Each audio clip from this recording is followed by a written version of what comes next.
I'm Stacy Tilney, and today's edition of Witch Trial Weekly looks at life through Tituba's eyes. Witch Trials Weekly, Video 2, January the 15th to January the 21st, 1692. What Tituba Saw.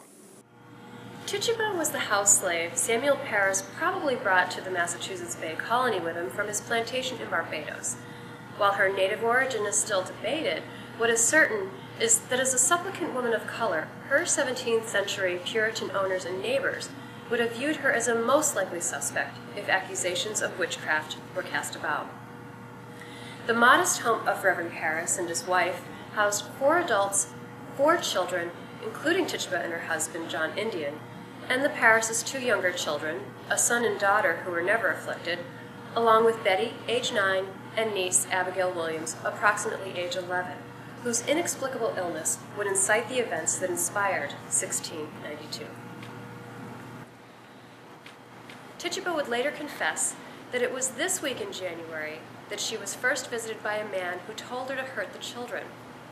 He came to her as she was falling asleep and told her if she did not serve him, he would kill the children and do worse to her. She described him as a man and also claimed his likeness appeared to her as a black dog, a hog, and a yellow bird at various times. During this time, Abigail and Betty began behaving inexplicably. They crouched under chairs, contorted, gestured oddly, and were speaking gibberish.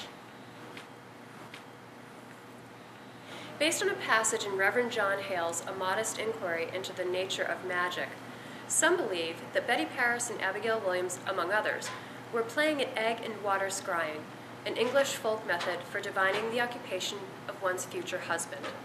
Furthermore, it was assumed that Tituba was the ringleader of this occult amusement. If the afflicted girls had in fact participated in this forbidden pastime, the guilt and fear of being caught and reprimanded could have added to their motivation to divert attention, naming specific women when their elders later asked, "Who is bewitching you?"